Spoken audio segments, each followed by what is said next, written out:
ओम शांति। मुरली का डेट 7/6/2025 प्रातः मुरली बापदादा मधुबन। बाबा कहते मिठे बच्चे तुमे माने एबे पूजारू पूज्य हेउछ। पूज्य बाबा तुम मानकु निज समान पूज्य करिबा पाई आसिछंती। बाबा कहले तुमे माने एबे पूजारू पूज्य हेउछ। पूज्य बाबा तुम मानकु निज समान पूज्य करिबा पाई आसिछंती। बाबांकर प्रश्न तुम मानक भितरे केउं दृढ़ विश्वास रहिछि? तुम मानक भितरे केउं दृढ़ विश्वास रहिछि?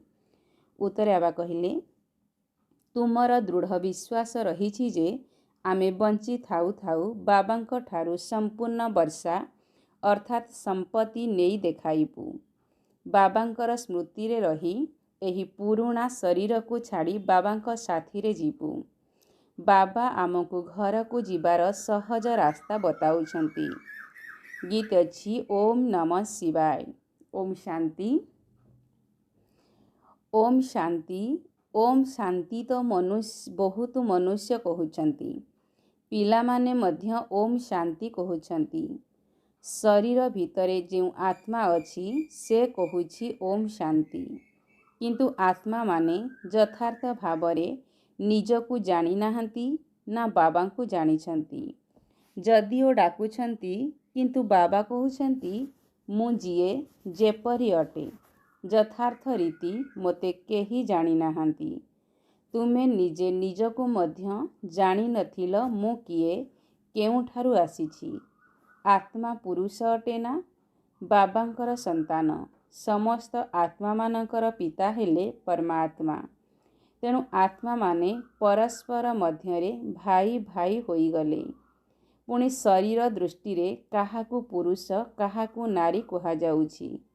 किंतु यथार्थ भावरे आत्मा कौन एकथा कोनोसी मनुष्य जानी नाहांती। एबे तुम मानकु एही ज्ञान मिलुछि जाहाकु तुमे साथी रे नेई जाउछ। सेठारे एही ज्ञान रहिबो नाही जे मु आत्मा एही पुरुणा शरीर को त्याग करी अन्य एक शरीर धारण करिबी। कारण आत्मार परिचय साथी रे नेई जाई थाए। पूर्वरु तो आत्मा को मध्य जानी नथिले। आमे केबेठारु पाठ करूछु किछि हेले जानी नथिल। एबे मध्य केही केही संपूर्ण भावे निजकु चिन्ही नाहांती। मोटा मोटी भावे जानिछंती एवं स्थूल भावरे लिंग रूप को ही मने पकाउछंती।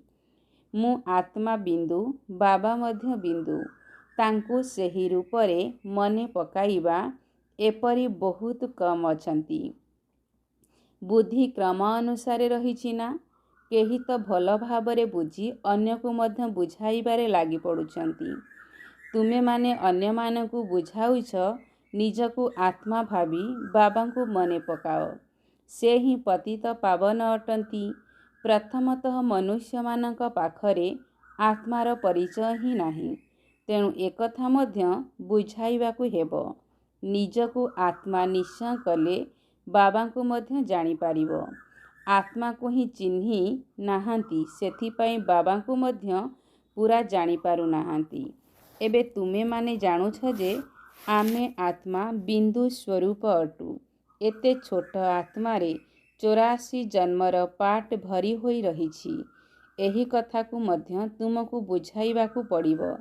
नचेत केवल एतिकी कहउछंती जे एही ज्ञान तो बहुत भल। भगवान का सहित मिसिबा पाई बहुत भल रास्ता बताउछंती। किंतु मु किए आमर पिता किए एकथा केही भी जानी नाहांती।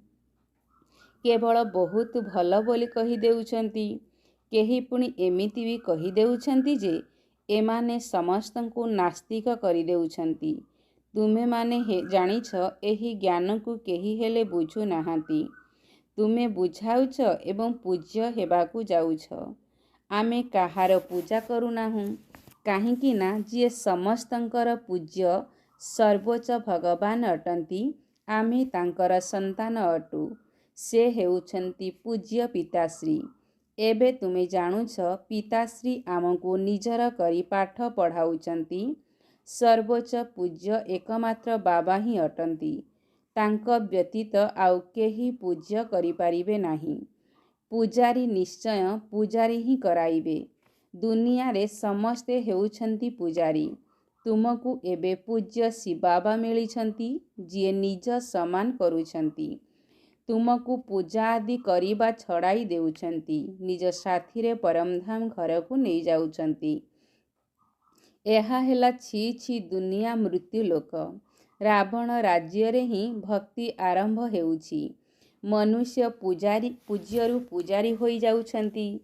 ପୁଣି ପୂଜାରୀରୁ ପୂଜ୍ୟ କରିବା ପାଇଁ ବାବାଙ୍କୁ ଆସିବାକୁ ପଡ଼ୁଛି। ଏବେ ତୁମେମାନେ ପୂଜ୍ୟ ଦେବତା ହେଉଛ। ଆତ୍ମା ଏହି ଶରୀର ଦ୍ୱାରା ପାଠ କରୁଛି। ଏବେ ବାବା ଆମକୁ ପୂଜ୍ୟ ଦେବତା କରୁଛନ୍ତି, ଆତ୍ମାକୁ ପବିତ୍ର କରୁଛନ୍ତି। ସେଥିପାଇଁ ଉପାୟ ବତାଉଛନ୍ତି। ବାବାଙ୍କୁ ମନେ ପକାଅ, ତେବେ ତୁମେ ପୂଜାରୀରୁ ପୂଜ୍ୟ ହୋଇଯିବ। କାହିଁକି ନା ବାବା ହେଉଛନ୍ତି ସମସ୍ତଙ୍କର ପୂଜ୍ୟ। ଯେଉଁମାନେ ଅଧା କଳ୍ପ ପୂଜାରୀ ହେଉଛନ୍ତି, ସେହିମାନେ ହିଁ ପୁଣି ଅଧା କଳ୍ପ ପୂଜ୍ୟ ହେବେ। ଏହା ମଧ୍ୟ ଡ୍ରାମାରେ ପାଠ ରହିଛି।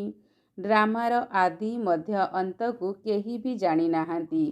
ଏବେ ବାବାଙ୍କ ଦ୍ୱାରା ତୁମେମାନେ ଜାଣୁଛ ଏବଂ ଅନ୍ୟମାନଙ୍କୁ ମଧ୍ୟ ବୁଝାଉଛ। ପ୍ରଥମତଃ ଏହି ମୁଖ୍ୟ କଥା ସମସ୍ତଙ୍କୁ ବୁଝାଇବାକୁ ହେବ ଯେ ନିଜକୁ ଆତ୍ମା ବିନ୍ଦୁ ମନେକର। ଆତ୍ମାର ପିତା ନିରାକାର, ସିଏ ହିଁ ଜ୍ଞାନର ସାଗର, ଯିଏକି ଏଠାକୁ ଆସି ପାଠ ପଢ଼ାଉଛନ୍ତି। ସୃଷ୍ଟିର ଆଦି ମଧ୍ୟ ଅନ୍ତରର ରହସ୍ୟକୁ ଶୁଣାଉଛନ୍ତି। ବାବା ଥରେ ମାତ୍ର ଆସୁଛନ୍ତି, ତାଙ୍କୁ ଥରେ ମାତ୍ର ଜାଣିବାକୁ ପଡ଼ୁଛି। ସେ ସଙ୍ଗମ ଯୁଗରେ ଥରେ ମାତ୍ର ଆସୁଛନ୍ତି। ପୁରୁଣା ପତିତ ଦୁନିଆକୁ ପବିତ୍ର କରୁଛନ୍ତି। ଏବେ ବାବା ଡ୍ରାମାର ପ୍ଲାନ୍ ଅନୁସାରେ ଆସିଛନ୍ତି। ଏହା କୌଣସି ନୂଆ କଥା ନୁହେଁ। କଳ୍ପ କଳ୍ପ ଏହିପରି ଆସୁଛନ୍ତି। ଗୋଟିଏ ସେକେଣ୍ଡ ମଧ୍ୟ ଆଗପଛ ହୋଇପାରିବ ନାହିଁ। ଏବେ ତୁମ ମନକୁ ଠିକ୍ ଲାଗୁଛି।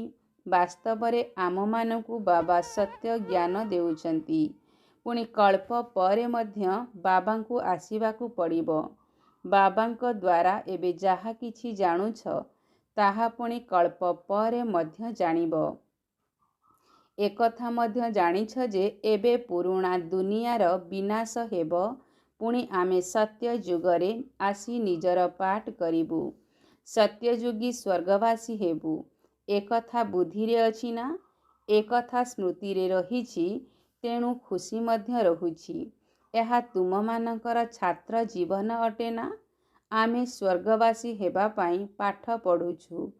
ଯେ ପର୍ଯ୍ୟନ୍ତ ପାଠପଢ଼ା ଶେଷ ନ ହୋଇଛି, ସେ ପର୍ଯ୍ୟନ୍ତ ଏହି ଖୁସି ସ୍ଥାୟୀ ରହିବା ଆବଶ୍ୟକ। ବାବା ବୁଝାଉଛନ୍ତି, ପାଠପଢ଼ା ସେତେବେଳେ ସମ୍ପୂର୍ଣ୍ଣ ହେବ, ଯେତେବେଳେ ବିନାଶ ପାଇଁ ସାମଗ୍ରୀ ପ୍ରସ୍ତୁତ ହୋଇଯିବ। ତୁମେମାନେ ବୁଝିଯିବ, ନିଶ୍ଚୟ ନିଆଁ ଲାଗିବ। ପ୍ରସ୍ତୁତ ତ ହୋଇ ଚାଲିଛି। ପରସ୍ପର ମଧ୍ୟରେ କେତେ ଉତ୍ତେଜିତ ହେଉଛନ୍ତି। ଚାରିଆଡ଼େ ଭିନ୍ନ ଭିନ୍ନ ପ୍ରକାରର ସୈନ୍ୟମାନେ ଅଛନ୍ତି। ସମସ୍ତେ ଲଢ଼େଇ ପାଇଁ ପ୍ରସ୍ତୁତ ହେଉଛନ୍ତି। କେହି ନା କେହି ଏପରି ପରିସ୍ଥିତି ସୃଷ୍ଟି କରିବେ, ଯାହା ଫଳରେ ଲଢ଼େଇ ନିଶ୍ଚୟ ଲାଗିବ। କଳ୍ପ ପୂର୍ବ ଭଳି ବିନାଶ ହେବ।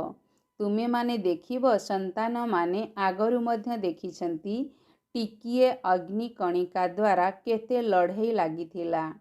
ଏମିତି ପରସ୍ପରକୁ ଡରାଉଛନ୍ତି। ଏହିପରି କର, ନ ହେଲେ ଆମକୁ ବମ୍ ପକାଇବାକୁ ପଡ଼ିବ। ମୃତ୍ୟୁ ସମ୍ମୁଖକୁ ଆସିଗଲେ ପୁଣି ତିଆରି ନ କରି ରହିପାରିବେ ନାହିଁ। ଆଗରୁ ମଧ୍ୟ ଲଢ଼େଇ ଲାଗିଥିଲା, ବୋମା ପକାଇ ଦେଇଥିଲେ। ଡ୍ରାମାରେ ନିର୍ଦ୍ଧାର୍ଯ୍ୟ ଥିଲା ନା? ଏବେ ତ ହଜାର ହଜାର ସଂଖ୍ୟାରେ ବୋମା ଅଛି। ତୁମମାନଙ୍କୁ ନିଶ୍ଚୟ ବୁଝାଇବାକୁ ହେବ ଯେ ଏବେ ବାବା ସମସ୍ତଙ୍କୁ ଘରକୁ ଫେରାଇ ନେବା ପାଇଁ ଆସିଛନ୍ତି। ସମସ୍ତେ ଡାକୁଛନ୍ତି, ହେ ପତିତ ପାବନ ଆସ।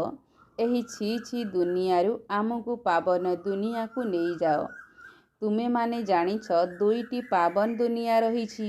ଗୋଟିଏ ହେଲା ମୁକ୍ତିଧାମ ଏବଂ ଅନ୍ୟଟି ହେଲା ଜୀବନ ମୁକ୍ତିଧାମ। ସମସ୍ତଙ୍କର ଆତ୍ମା ପାବନ ହୋଇ ମୁକ୍ତିଧାମକୁ ଚାଲିଯିବେ। ଏହି ଦୁଃଖଧାମ ବିନାଶ ହୋଇଯିବ, ଯାହାକୁ ମୃତ୍ୟୁଲୋକ କୁହାଯାଉଛି। ପ୍ରଥମେ ଅମର ଲୋକ ଥିଲା, ପୁଣି ଚକ୍ର ଲଗାଇ ଏବେ ମୃତ୍ୟୁ ଲୋକକୁ ଆସିଛି, ପୁଣି ଅମର ଲୋକର ସ୍ଥାପନା ହେଉଛି। ସେଠାରେ କାହାର ଅକାଳ ମୃତ୍ୟୁ ହେବ ନାହିଁ, ସେଥିପାଇଁ ତାହାକୁ ଅମର ଲୋକ କୁହାଯାଉଛି। ଶାସ୍ତ୍ରରେ ମଧ୍ୟ ଏହି ଶବ୍ଦ ରହିଛି, କିନ୍ତୁ ଯଥାର୍ଥ ଭାବରେ କେହି ବୁଝୁନାହାନ୍ତି। ଏକଥା ମଧ୍ୟ ତୁମେମାନେ ଜାଣିଛ, ଏବେ ବାବା ଆସିଛନ୍ତି, ତେଣୁ ମୃତ୍ୟୁ ଲୋକର ବିନାଶ ନିଶ୍ଚୟ ହେବ। ଏହା 100% ନିଶ୍ଚିନ୍ତ ଅଟେ। ବାବା ବୁଝାଉଛନ୍ତି ଯେ ନିଜ ଆତ୍ମାକୁ ଯୋଗ ବଳ ଦ୍ୱାରା ପବିତ୍ର କର। ମୋତେ ମନେ ପକାଅ, ତେବେ ବିକର୍ମ ବିନାଶ ହେବ। କିନ୍ତୁ ଏହି କଥାକୁ ମଧ୍ୟ ପିଲାମାନେ ମନେ ପକାଇ ପାରୁନାହାନ୍ତି। ବାବାଙ୍କ ଠାରୁ ବର୍ଷା ଅଥବା ରାଜତ୍ୱ ନେବା ପାଇଁ ପରିଶ୍ରମ ଦରକାର ନା। ସେଥିପାଇଁ ଯେତେ ଦୂର ସମ୍ଭବ ଯୋଗଯୁକ୍ତ ହୋଇ ରୁହ। ନିଜକୁ ଦେଖିବାକୁ ହେବ, କେତେ ସମୟ ମୁଁ ଯୋଗଯୁକ୍ତ ହୋଇ ରହୁଛି ଏବଂ କେତେ ଜଣଙ୍କୁ ଏକଥା ମନେ ପକାଇ ଦେଉଛି। ମନ୍ମନା ଭବ, ଏହାକୁ ମନ୍ତ୍ର ମଧ୍ୟ କୁହାଯାଉ ନାହିଁ। ଏହା ହେଉଛି ବାବାଙ୍କର ସ୍ମୃତି। ଦେହ ଅଭିମାନକୁ ଛାଡ଼ି ଦେବାକୁ ପଡ଼ିବ। ତୁମେ ଆତ୍ମା, ଏହା ହେଲା ତୁମର ରଥ। ଏହାଦ୍ୱାରା ତୁମେ କେତେ କାମ କରୁଛ। ସତ୍ୟ ଯୁଗରେ ତୁମେ ଦେବୀ ଦେବତା ହୋଇ କିପରି ରାଜତ୍ୱ କରୁଛ, ପୁଣି ତୁମେମାନେ ସେହି ଅନୁଭବ କରିବ। ସେ ସମୟରେ ବାସ୍ତବରେ ସମସ୍ତେ ଆତ୍ମ ଅଭିମାନୀ ହୋଇ ରହିଥାନ୍ତି। ଆତ୍ମା କହିବ, ମୋର ଏହି ଶରୀର ବୁଢ଼ା ହୋଇଗଲାଣି, ଏହାକୁ ଛାଡ଼ି ନୂଆ ଶରୀର ନେବି। ସେଠାରେ ଦୁଃଖର କୌଣସି କଥା ନାହିଁ। ଏଠାରେ ଶରୀର ନ ଛାଡ଼ିବା ପାଇଁ କେତେ ଡାକ୍ତରଙ୍କର ଔଷଧ ଆଦି ଖାଇବାର କଷ୍ଟ କରୁଛନ୍ତି। ତୁମକୁ ରୋଗ ବେମାରୀ ଆଦିରେ ମଧ୍ୟ ଏହି ପୁରୁଣା ଶରୀର ପ୍ରତି କେବେ ବିତୃଷ୍ଣା ଆସିବା ଉଚିତ ନୁହେଁ। କାହିଁକି ନା ତୁମେମାନେ ଜାଣିଛ ଯେ ଏହି ଶରୀରରେ ରହି ଆମେ ବାବାଙ୍କ ଠାରୁ ବର୍ଷା ନେବୁ।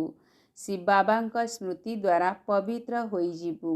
ଏହା ହିଁ କଷ୍ଟକର ଅଟେ। କିନ୍ତୁ ପ୍ରଥମେ ତ ଆତ୍ମାକୁ ଜାଣିବାକୁ ପଡ଼ିବ। ମୁଖ୍ୟ ହେଉଛି ତୁମର ଯୋଗର ଯାତ୍ରା।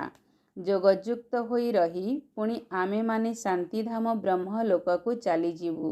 ଯେଉଁଠି ଆମେ ନିବାସ କରିଥାଉ, ତାହା ହିଁ ଆମର ଶାନ୍ତିଧାମ। ଶାନ୍ତିଧାମ ସୁଖଧାମକୁ ତୁମେ ହିଁ ଜାଣୁଛ ଏବଂ ମନେ ପକାଉଛ। ଏକଥା ଆଉ କେହି ଜାଣିନାହାନ୍ତି ଯେ କଳ୍ପ ପୂର୍ବରୁ ବାବାଙ୍କ ଠାରୁ ବର୍ଷା ନେଇଥିଲେ, ଏବେ ମଧ୍ୟ ସେହିମାନେ ହିଁ ନେବେ। ମୁଖ୍ୟ ହେଉଛି ଯୋଗର ଯାତ୍ରା। ଭକ୍ତି ମାର୍ଗର ଯାତ୍ରା ଏବେ ଶେଷ ହୋଇଯିବ। ଭକ୍ତି ମାର୍ଗ ହିଁ ସମାପ୍ତ ହୋଇଯିବ। ଭକ୍ତି ମାର୍ଗ କ'ଣ, ଜ୍ଞାନ ଥିଲେ ହିଁ ବୁଝିପାରିବେ। ଭାବୁଛନ୍ତି ଭକ୍ତି ଦ୍ୱାରା ଭଗବାନଙ୍କୁ ପାଇବେ, କିନ୍ତୁ ଭକ୍ତିର ଫଳ କ'ଣ ଦେବେ, କିଛି ହେଲେ ଜଣାନାହିଁ। ତୁମେମାନେ ଏବେ ଜାଣୁଛ, ବାବା ସନ୍ତାନମାନଙ୍କୁ ନିଶ୍ଚୟ ସ୍ୱର୍ଗର ବାଦଶାହୀ ବର୍ଷା ଦେବେ। ସମସ୍ତଙ୍କୁ ବର୍ଷା ଦେଇଥିଲେ, ଯଥା ରାଜାରାଣୀ ତଥା ପ୍ରଜା ସମସ୍ତେ ସ୍ୱର୍ଗବାସୀ ଥିଲେ। ବାବା କହୁଛନ୍ତି, 5000 ବର୍ଷ ପୂର୍ବରୁ ମଧ୍ୟ ତୁମକୁ ସ୍ୱର୍ଗବାସୀ କରିଥିଲି, ଏବେ ପୁଣି ତୁମକୁ ସ୍ୱର୍ଗବାସୀ କରୁଛି। ପୁଣି ତୁମେ ଏହିପରି 84 ଜନ୍ମ ନେବ। ଏକଥା ବୁଦ୍ଧିରେ ମନେ ରହିବା ଉଚିତ, ଭୁଲିଯିବା ଉଚିତ ନୁହେଁ। ସୃଷ୍ଟିର ଆଦି ମଧ୍ୟ ଅନ୍ତରର ଜ୍ଞାନ ଯାହା ବାବାଙ୍କ ପାଖରେ ଅଛି, ତାହା ପିଲାମାନଙ୍କ ବୁଦ୍ଧିରେ ମଧ୍ୟ ରହିଛି। ଆମେ କିପରି 84 ଜନ୍ମ ନେଉଛୁ, ଏବେ ପୁଣି ବାବାଙ୍କ ଠାରୁ ବର୍ଷା ନେଉଛୁ। ଅନେକ ଥର ବାବାଙ୍କ ଠାରୁ ବର୍ଷା ନେଇଛୁ। ବାବା କହୁଛନ୍ତି, ଯେପରି ନେଇଥିଲ ପୁଣି ମଧ୍ୟ ନିଅ। ବାବା ତ ସମସ୍ତଙ୍କୁ ପାଠ ପଢ଼ାଉଛନ୍ତି। ଦୈବୀ ଗୁଣ ଧାରଣ କରିବା ପାଇଁ ମଧ୍ୟ ସାବଧାନୀ ମିଳୁଛି। ତେବେ ନିଜକୁ ଯାଞ୍ଚ କରିବା ପାଇଁ ସାକ୍ଷୀ ହୋଇ ଦେଖିବା ଉଚିତ ଯେ ଆମେମାନେ କେତେ ପୁରୁଷାର୍ଥ କରୁଛୁ।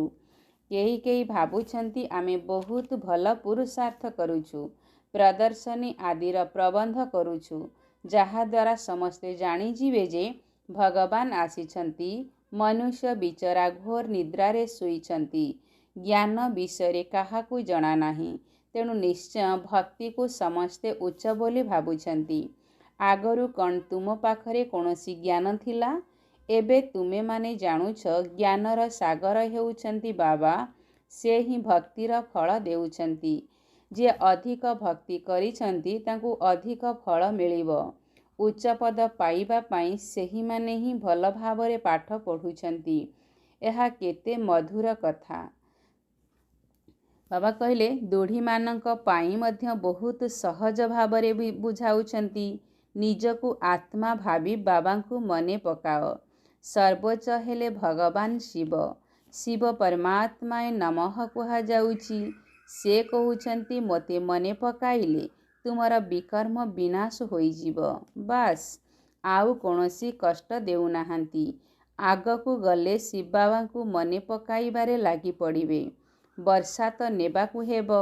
ବଞ୍ଚି ଥାଉ ଥାଉ ବାବାଙ୍କ ଠାରୁ ବର୍ଷା ନେଇକରି ଦେଖାଇବୁ। ଶିବ ବାବାଙ୍କ ସ୍ମୃତିରେ ରହି ରହି ଶରୀର ଛାଡ଼ି ଦେଉଛନ୍ତି। ପୁଣି ସେ ସଂସ୍କାର ନେଇ ଯାଉଛନ୍ତି। ସେମାନେ ସ୍ୱର୍ଗକୁ ତ ନିଶ୍ଚୟ ଆସିବେ। ତେବେ ଯେତେ ଯୋଗ, ବାବା କହିଲେ ତେବେ ଯେତେ ଯୋଗ ସେତେ ପ୍ରାପ୍ତି ହେବ। ମୂଳ କଥା ହେଉଛି ଚାଲିବା ବୁଲିବା ସମୟରେ ମଧ୍ୟ ଯେତେ ଦୂର ସମ୍ଭବ ଯୋଗଯୁକ୍ତ ହୋଇ ରହିବାକୁ ହେବ। ନିଜ ମୁଣ୍ଡ ଉପରୁ ବୋଝ ଓହ୍ଲାଇବାକୁ ହେବ। କେବଳ ଯୋଗ ବଳ ଦରକାର, ଆଉ କୌଣସି କଷ୍ଟ ବାବା ଦେଉନାହାନ୍ତି। ବାବା ଜାଣିଛନ୍ତି ଅଧା କଳ୍ପରୁ ପିଲାମାନେ କଷ୍ଟ କରୁଛନ୍ତି। ତେଣୁ ତୁମକୁ ବର୍ଷା ନେବାର ସହଜ ରାସ୍ତା ବତାଇବା ପାଇଁ ଏବେ ମୁଁ ଆସିଛି। ସେଥିପାଇଁ କେବଳ ବାବାଙ୍କୁ ମନେ ପକାଅ। ଆଗରୁ ମଧ୍ୟ ମନେ ପକାଉଥିଲ, କିନ୍ତୁ କୌଣସି ଜ୍ଞାନ ନଥିଲା। ଏବେ ବାବା ଜ୍ଞାନ ଦେଉଛନ୍ତି ଯେ ଏହିଭଳି ମୋତେ ମନେ ପକାଇଲେ ବିକର୍ମ ବିନାଶ ହେବ। ଯଦିଓ ଶିବଙ୍କ ଭକ୍ତି ଦୁନିଆରେ ବହୁତ କରୁଛନ୍ତି, ତାଙ୍କୁ ବହୁତ ମନେ ପକାଉଛନ୍ତି, କିନ୍ତୁ ତାଙ୍କର ପରିଚୟ ଜଣାନାହିଁ। ବର୍ତ୍ତମାନ ବାବା ନିଜେ ଆସି ପରିଚୟ ଦେଉଛନ୍ତି ଯେ ମୋତେ ମନେ ପକାଅ। ଏବେ ତୁମେମାନେ ବୁଝିପାରୁଛ ଯେ ଆମେ ବାବାଙ୍କୁ ଭଲ ଭାବରେ ଜାଣିଛୁ। ତୁମେ କହୁଛ ଆମେ ବାପ ଦାଦାଙ୍କ ପାଖକୁ ଯାଉଛୁ। ବାବା ଏହି ଭାଗୀରଥୀଙ୍କର ଆଧାର ନେଉଛନ୍ତି। ଭାଗୀରଥ ମଧ୍ୟ ପ୍ରସିଦ୍ଧ ଅଟନ୍ତି। ଏହାଙ୍କ ଦ୍ୱାରା ବାବା ଜ୍ଞାନ ଶୁଣାଉଛନ୍ତି। ଏହା ମଧ୍ୟ ଡ୍ରାମାରେ ପାର୍ଟ ରହିଛି। କଳ୍ପ କଳ୍ପ ଏହି ଭାଗ୍ୟଶାଳୀ ରଥରେ ଆସୁଛନ୍ତି। ତୁମେ ଜାଣିଛ ଇଏ ସେହି ଯାହାକୁ ଶ୍ୟାମ ସୁନ୍ଦର କହୁଛନ୍ତି। ଏକଥା ମଧ୍ୟ ତୁମେମାନେ ବୁଝିଛ। ମନୁଷ୍ୟମାନେ ପୁଣି ଅର୍ଜୁନଙ୍କ ନାମ ରଖିଦେଇଛନ୍ତି। ଏବେ ବାବା ଯଥାର୍ଥ ଭାବରେ ବୁଝାଉଛନ୍ତି ବ୍ରହ୍ମାରୁ ବିଷ୍ଣୁ, ବିଷ୍ଣୁରୁ ବ୍ରହ୍ମା କିପରି ହେଉଛନ୍ତି। ପିଲାମାନଙ୍କ ପାଖରେ ଏବେ ଜ୍ଞାନ ଅଛି ଯେ ଆମେ ଏବେ ବ୍ରହ୍ମା ପୁରୀରୁ ଆସିଛୁ, ପୁଣି ବିଷ୍ଣୁ ପୁରୀର ମାଲିକ ହେବୁ। ବିଷ୍ଣୁ ପୁରୀରୁ ବ୍ରହ୍ମାପୁରୀକୁ ଆସିବା ପାଇଁ 84 ଜନ୍ମ ଲାଗୁଛି। ଏକଥା ମଧ୍ୟ ଅନେକ ଥର ବୁଝାଯାଇଛି, ଯାହାକୁ ତୁମେ ପୁଣି ଥରେ ଶୁଣୁଛ।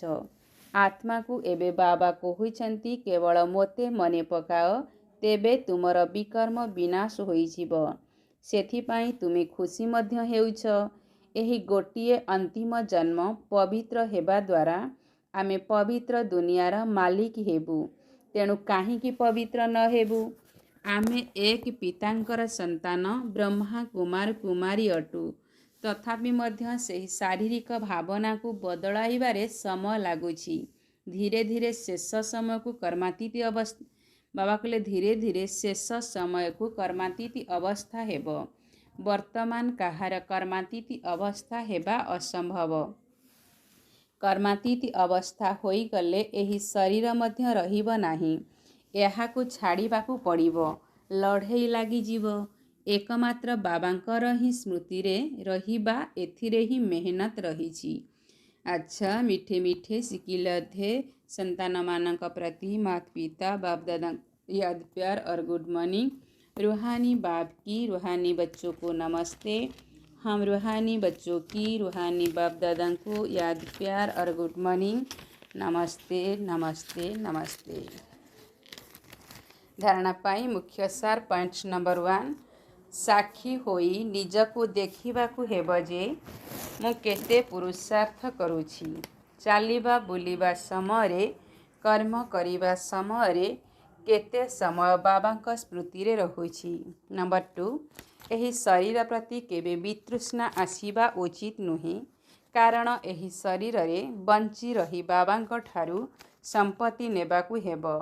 स्वर्गवासी हेबा पाई एही जीवन रे पूरा पाठ पढ़िबाकु हेबो। बाबांकर वरदान त्रिकालदर्शी एवं साक्षी द्रष्टा होई प्रत्येक कर्म करिबा सहित बंधन मुक्त स्थितिर अनुभव द्वारा दृष्टांत स्वरूप हुआ। बाबा कहले त्रिकालदर्शी एवं साक्षी द्रष्टा होई प्रत्येक कर्म करिबा सहित बंधन मुक्त स्थितिर अनुभव द्वारा दृष्टांत स्वरूप हुआ।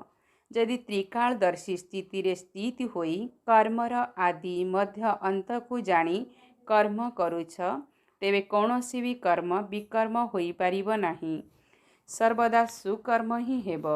सेहीपरि यदि साक्षी द्रष्टा होई कर्म करिबो तेबे कौनसी भी कर्मर बंधन रे बांधी होई कर्म बंधनी आत्मा हेबो नाही।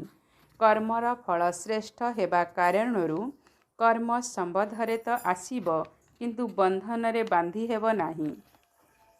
जदि कर्म करिबा समय न्यारा एवं प्यारा होई कर्म करिबो तेबे अनेक आत्मा का सम्मुखरे दृष्टांत रूप अर्थात उदाहरण स्वरूप होइजिबो। बाबांकर स्लोगान जो माने सर्वदा मन भितरे संतुष्ट रही थांती सेही माने ही डबल लाइट अटंती। जो माने सर्वदा मन भितरे संतुष्ट रही थांती सेही माने ही डबल लाइट अटंती। अव्यक्त इशारा आत्मिक स्थिति रे रहिबार अभ्यास कर एवं अंतर्मुखी हुआ। जे कौनसी समर्थ संकल्प आत्मिक शक्ति अर्थात एनर्जी को जमा करी थाए एवं समय मध्य सफल करी थाए, किंतु व्यर्थ संकल्प तुमर शक्ति एवं समय को व्यर्थरे नष्ट करी थाए। सेथिपाई एबे व्यर्थ संकल्पर रचना बंद कर, कारण एही रचना ही आत्मा रूपी रचयिता को दुखी करी थाए। तेणु सर्वदा एही निशारे रुह जे मु आत्मा मास्टर सर्वशक्तिवान अटे, समर्थ आत्मा अटे। ताहा हेले केबे भी निजे दुखी हेब नाही एवं अनेक आत्मा मानकर दुख दूर करिबा बाला होइजिबो। अच्छा, ओम शांति।